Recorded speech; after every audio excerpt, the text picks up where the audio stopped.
Olá, tudo bem com você? Toda semana eu posto aqui no meu canal um resumo da lição da Escola Sabatina dos Adultos, geralmente na quinta-feira, à noite, por ali. Eu vou começar agora também a fazer um pequeno resumo da lição dos jovens, que neste trimestre tem um tema muito bom, sexualidade. Aliás, a lição está muito boa. Eu estou tendo o privilégio de, juntamente com a minha colega de trabalho, Agatha Lemos, sermos os editores da lição. Ela é a editora titular, eu sou o editor associado dela, e temos então trabalhado com este produto aqui, além da Vida e Saúde, que também fazemos juntos. A lição dos jovens é produzida pela Igreja Mundial, a Igreja Adventista Mundial, é produzida na sede mundial da igreja, lá nos Estados Unidos, próximo ali de Washington. A gente recebe então o texto da lição em inglês, nós o traduzimos, fazemos as devidas adaptações, são criadas tirinhas também aqui, no começo de cada semana, para ajudar na compreensão do assunto, para desenvolver, para fomentar ali discussões, ideias, enfim. E assim nós temos a lição que no Brasil estamos chamando de contexto bíblico. É uma brincadeira, inclusive, aqui com a palavra contexto, né? Você vê que ali tem um M em lugar do N. Lá nos Estados Unidos a lição se chama inverse. Então a ideia é a mesma, né? Inverse, dentro do verso, dentro do texto. E nós então a batizamos de contexto. Por quê? Queremos que os leitores compreendam bem o contexto bíblico daquilo que estão lendo, estudando, mas também queremos que os leitores estejam sempre com o texto perto de si, na mente, no coração, vivendo aquilo que estão estudando. Então, que o texto, que a Bíblia esteja com você, contexto bíblico. Muito bem, e a lição começa então muito bem esse trimestre, a lição 1, tema contracultural, e a tirinha, olha só, dá uma olhadinha aí para você ver o que é. Inclusive no site da lição, que é o site contextobiblico.com.br, você pode conferir todas as tirinhas, e toda semana a Agatha e eu escrevemos um resuminho, uma explicação, uma breve explicação da tirinha e também um pequeno resumo da lição. É um texto complementar para ajudar você também no entendimento do assunto, enfim, para focalizar o tema da semana. Acompanhe lá toda semana, tem podcasts também, contextobiblico.com.br. Com certeza você vai gostar desse site aí. E a tirinha, então, como você viu aí, ela mostra aqui um rapaz envolto, né, por vários atrativos do mundo, filosofias, enganos, ideias, enfim. E ele começa a analisar tudo aquilo ali e vê uma Bíblia colocada sobre uma caixa ali. Ele então a abre, encontra uma chave dentro dela e a chave abre uma porta que tem como nome liberdade. E isso é uma verdade, porque nós só encontramos liberdade realmente quando estamos com Jesus.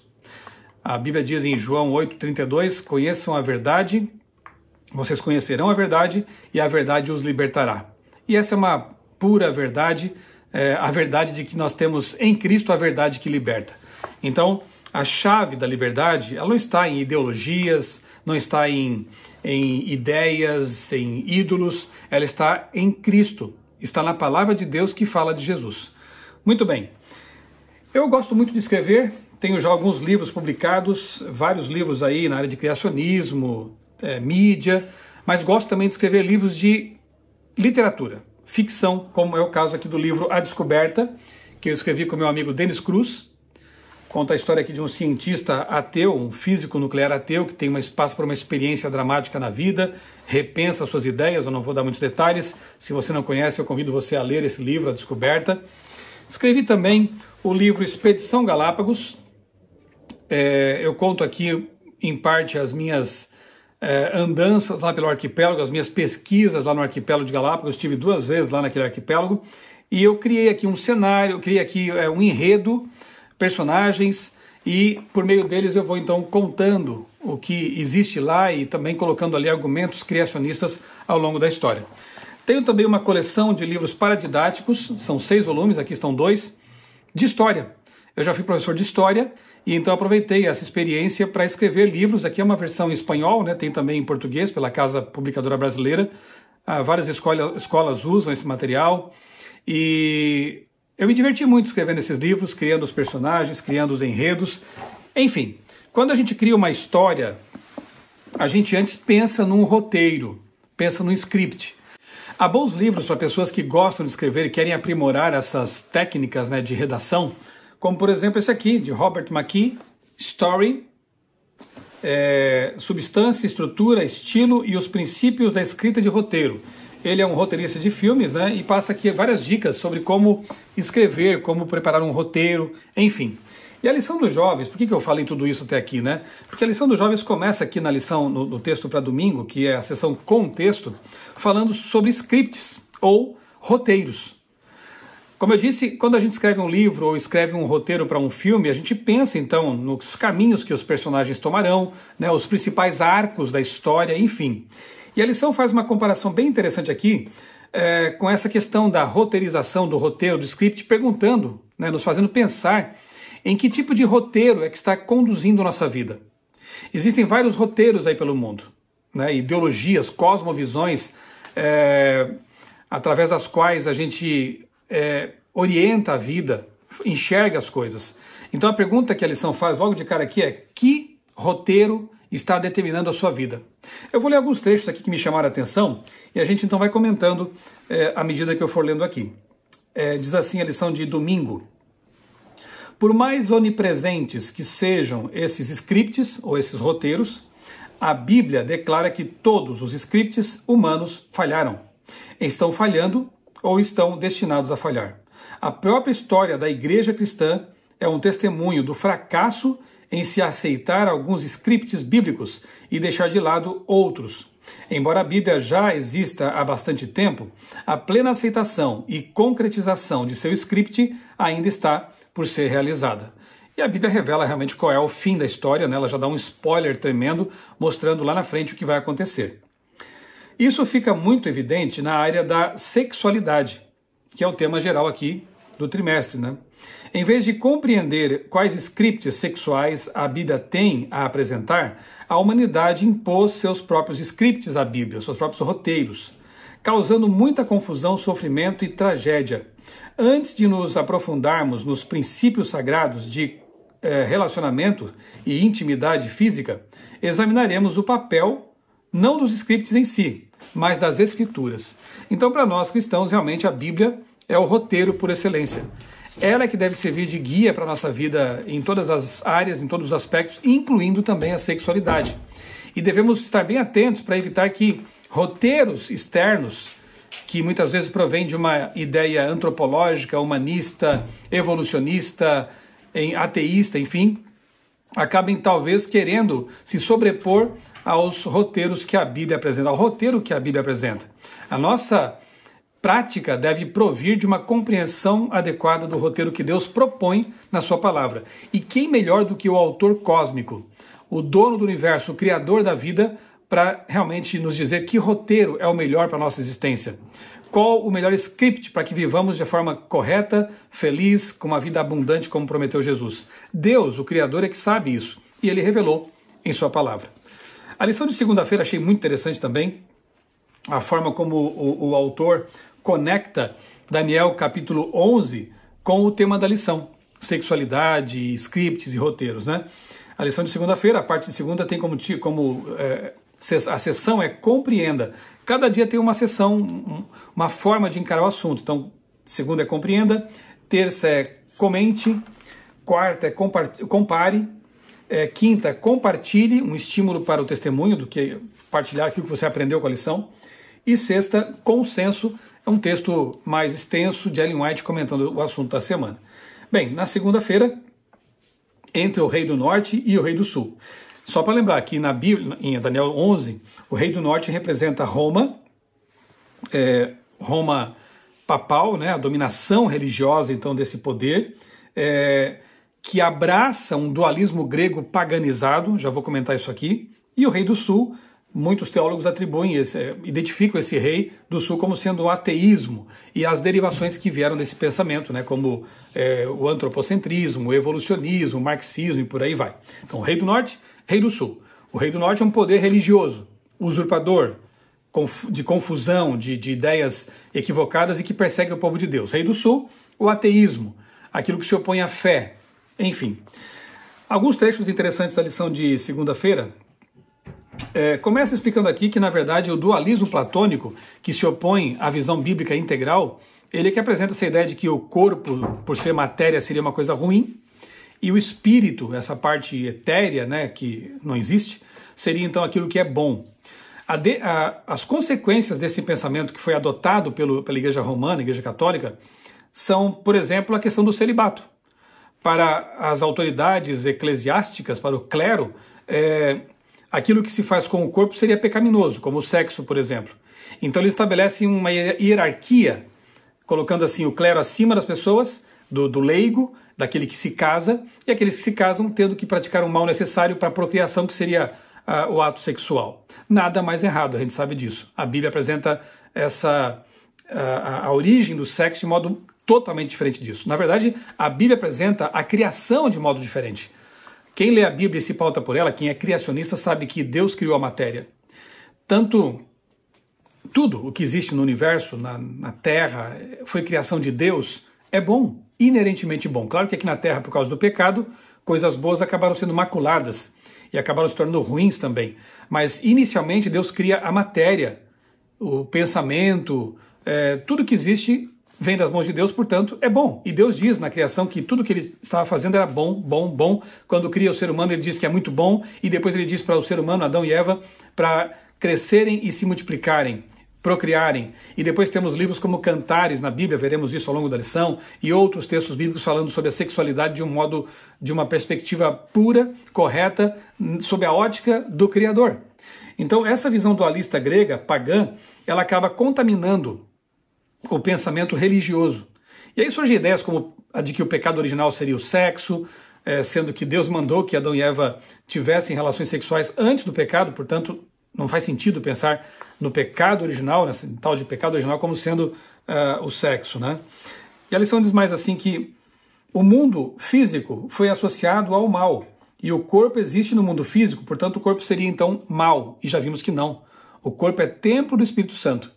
Quando o corpo humano, homem e mulher, utilizam esse dom de Deus, o corpo, da forma como Deus estabeleceu, em santidade, em pureza, dentro de um contexto matrimonial, e aqui eu falo da sexualidade, isso não está de modo algum errado, né? Isso faz parte dos planos de Deus. Mais tarde, o cristianismo institucional adotou a filosofia grega. O dualismo é mais evidente no catolicismo romano, no qual a sexualidade geralmente é considerada oposta à verdadeira espiritualidade. Em harmonia com a lógica de que a sexualidade é má, o monasticismo, a vida monástica nos mosteiros, promoveu o celibato como sinônimo de santificação. Segundo esse entendimento, a sexualidade, em vez de ser um presente divino para o casal, existe apenas para fins de reprodução, e a espiritualidade mais elevada é alcançada por meio da abstinência do sexo. Totalmente equivocado. Na verdade, Paulo, ele diz lá em suas cartas que homem e mulher casados não devem se privar um ao outro, exceto por algum tempo, para se dedicar à oração, como ele diz, né? Mas por pouco tempo, né? Eles têm que estar juntos, unidos, ter uma vida sexual ativa, para se protegerem também contra as tentações. Então, essa ideia de dualismo, de celibato, de aqueles celibatários serem superiores aos que praticam o sexo, é equivocada, não é bíblica. Por outro lado, agora vem o Rei do Sul. Então, o Rei do Norte traz essa visão equivocada do sexo como sendo algo ruim por pertencer ao mundo da matéria. Agora, o Rei do Sul, que é associado ao ateísmo, veja, por outro lado, com o surgimento do ateísmo e da biologia evolutiva, outro script, outro roteiro também circula na sociedade. Em vez de ser dividido em compartimentos, o ser humano agora é uma coisa só, apenas o corpo. Não tem uma natureza espiritual, digamos assim. A ética desse script encontra no reino animal o padrão para o comportamento humano normativo. Então, se nós somos apenas animais racionais, como dizem os evolucionistas, o nosso comportamento sexual não difere muito dos animais. E alguns até querem ver coisas demais na natureza ao comparar o ser humano com práticas animais. Se for assim, veja, tem animais que matam o parceiro depois da cópula. Tem animais que arrancam a cabeça do macho, né? A fêmea arranca a cabeça do macho, como o louva-a-Deus, por exemplo. Então nós vamos copiar esses padrões também? Não faz sentido, né? A nossa existência como seres humanos, e isso é bíblico, isso é criacionismo, ela é qualitativamente superior aos animais. não quantitativamente superior à existência deles. Nós somos criados como imagem e semelhança de Deus.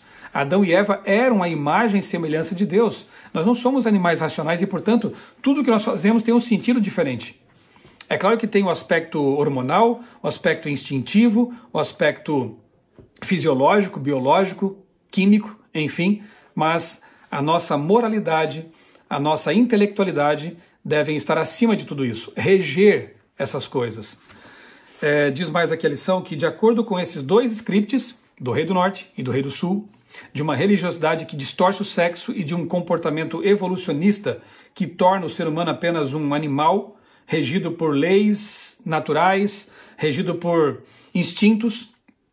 De acordo com esses dois scripts, a atividade sexual é um mal necessário ou um prazer desenfreado, algo a ser negado ou consumido. Ao longo de sua história, os judeus ficaram presos entre o Rei do Norte e o Rei do Sul. Enfim, nós não podemos ficar presos a esses dois extremos. Não podemos pensar na religião como algo restritivo da sexualidade humana quando desfrutada no contexto que Deus estabeleceu, mas também não podemos pensar de forma alguma que somos apenas animais movidos por instintos e que podemos nos comportar como se houvesse apenas o corpo, apenas as coisas da carne, como diz a Bíblia, né? Nós temos que realmente buscar o equilíbrio. Qual é o equilíbrio? O sexo conforme estabelecido na palavra de Deus. O sexo praticado conforme aquilo que a Bíblia ensina já nos seus primeiros capítulos, depois confirmado por Jesus nos evangelhos e explicado ainda mais por meio dos autores inspirados, como o apóstolo Paulo, por exemplo. Terça-feira, o menor de dois males. Interessante que ela também faz uma comparação aqui entre duas posturas, né? Na lição de segunda vemos uma comparação entre dois scripts, duas ideias equivocadas, Rei do Norte, Rei do Sul. E na terça-feira vemos aqui também uma comparação, aqui um contraste entre ideias subversivas ou de estagnação. Veja o que diz a lição aqui em alguns trechos que eu marquei. Existem inúmeras ideologias sexuais que buscam nos influenciar constantemente. Uma delas é a contracultura secular. Tudo que vai contra a correnteza é elogiado e aceito, seja arte, política ou entretenimento. Ultrapassar limites ou questionar as normas da sociedade é a moda, mas muitas vezes ser contracultural pode ser tão cultural. Alguns que se acham tão contraculturais acabam sendo apenas pessoas que vão na onda da cultura e acabam abraçando ideias, conceitos, ideologias e práticas só porque todo mundo está fazendo. Então, um aspecto que é destacado aqui nessa lição de terça-feira é o aspecto subversivo. É o aspecto da revolta, da crítica, do negar tudo que vem, quem sabe, da tradição, ou de Deus, ou da Bíblia. Porque isso é modinha, porque isso é bonito, porque isso é interessante. Por outro lado, a lição também destaca um perigo do tradicionalismo irrefletido. Então, devemos buscar as respostas e os scripts em Deus e sua verdade revelada. Em vez de buscar as escrituras para apoiar as ideias e práticas existentes, devemos nos sujeitar ao seu poder transformador para recriar nossos sistemas operacionais, implantando os scripts bíblicos em nossa mente. Aqui a lição até faz uma comparação também um pouco diferente, né, com scripts da informática aí mesmo, né? Colocar diretrizes em nossa mente. Então veja que interessante, em vez de aplicar a Bíblia, as nossas ideias, tentar acomodar a Bíblia ou reinventá-la ou ressignificá-la usando elementos da cultura e muitas vezes elementos pecaminosos da cultura, nossas opiniões, preconceitos ou ideias pecaminosas, nós temos aqui partir do contrário disso, deixar que a Bíblia nos mostre aquilo que temos que fazer, deixar que a Bíblia seja o script da nossa vida, ou o roteiro, ou esse script que rode em nossos pensamentos, fazendo com que nós nos orientemos pela palavra de Deus. Então os dois males devem ser evitados. O mal da subversão e o mal da estagnação, da tradição meramente, tradição pura e simples e refletida, porque também há boas tradições e más tradições, temos que analisar cada caso e à luz da Bíblia, isso sempre. Então evitar esses dois extremos, de adotar um script subversivo ou adotar um script estagnado, irrefletido e que talvez não faça nem sentido, ok? Muito bom esse texto, promove assim discussões bem interessantes. Quarta-feira é o chamado momento hipertexto. Então aqui tem um pequeno texto, uma pequena reflexão. A lição pede que nós leiamos vários textos bíblicos aqui, eu vou deixar que você faça aí na sua casa com a sua lição. E depois embaixo tem a rede semântica, bem interessante isso aqui, viu? A lição propõe, aqui tem um exemplo, depois nas próximas não tem essas palavrinhas não. Mas ali tem uma palavra inicial e você vai então colocando outras palavras, criando ali uma rede semântica e refletindo a respeito da relação que há entre essas ideias. Uma parte que eu sublinhei diz assim: quando falamos em contracultura cristã, falamos de um povo que se movimenta no sentido de também ser capaz de rejeitar padrões e questionar estilos de vida. Nesse caso, qual seria o referencial do cristão? Adivinhe. Óbvio, a Bíblia Sagrada. A palavra de Deus é o nosso referencial, é a nossa regra de fé e prática. E, portanto, todos os scripts, todos os roteiros devem ser avaliados à luz desse roteiro maior, dessa metanarrativa do grande conflito cósmico entre o bem e o mal, que Deus revelou nas páginas sagradas. Então, se nós nos pautarmos realmente pela Bíblia, nós teremos segurança para avançar por esse mundo cheio de roteiros que não levam a nada, roteiros furados, roteiros cujo fim da história dá em fracasso, tragédia e morte.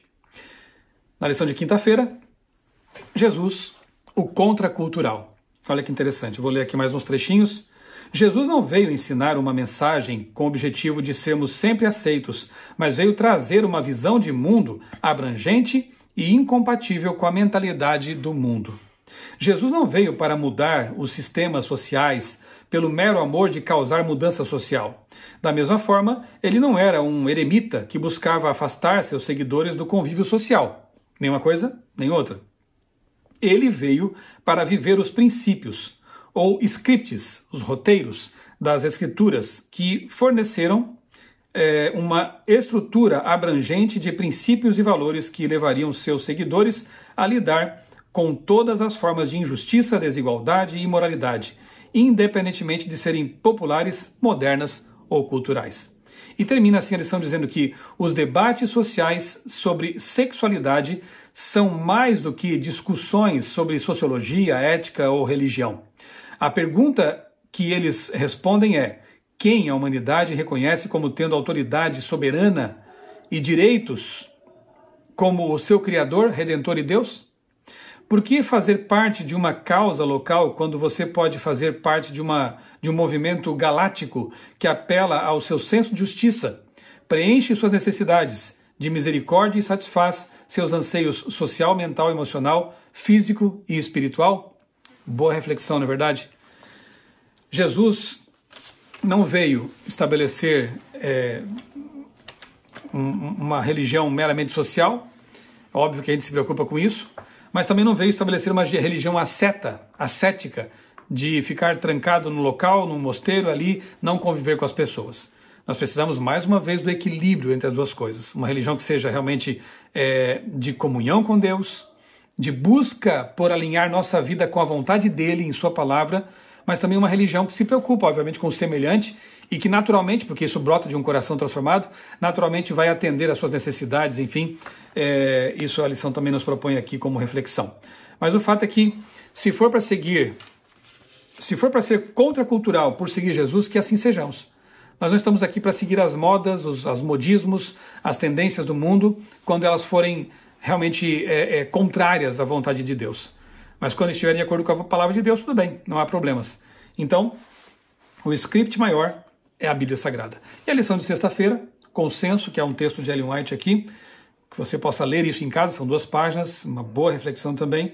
O script do amor mostra o quê? Que tudo que fizermos, tudo que nós ensinarmos, vivermos, praticarmos, que isso seja banhado pelo amor, seja orientado pelo amor a Deus e ao semelhante.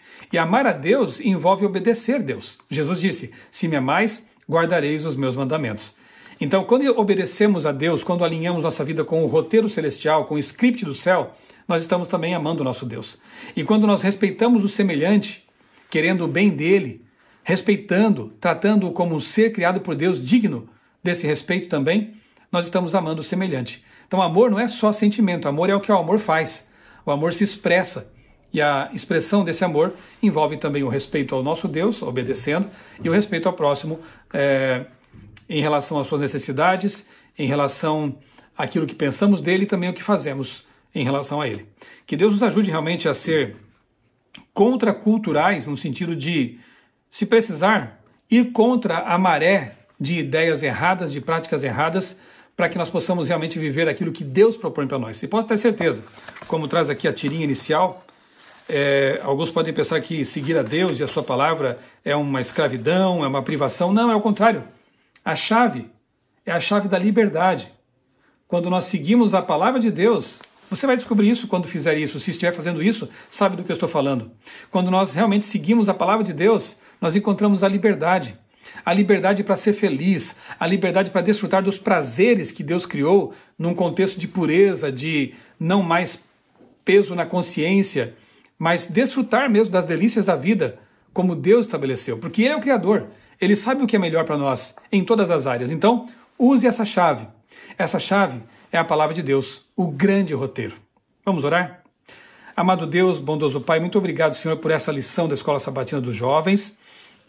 Que ela seja uma bênção na vida de muitas pessoas que a estão estudando, que ela possa nos ajudar a ver com as tuas lentes, com as lentes da Bíblia, aquilo que é melhor para nós. Abençoa, Senhor, cada um que está estudando a lição, cada cristão que busca viver de acordo com os teus princípios, e abençoa, Senhor, nossa sexualidade, nossos casamentos, nossa vida, os jovens, solteiros, casados, todos, possamos ser realmente guiados, orientados por Ti, para viver como Tu queres que nós vivamos. Ó Deus, pedimos essas bênçãos agradecidos em nome de Jesus. Amém. Um grande abraço para você, que Deus abençoe grandemente a sua vida e também a sua família.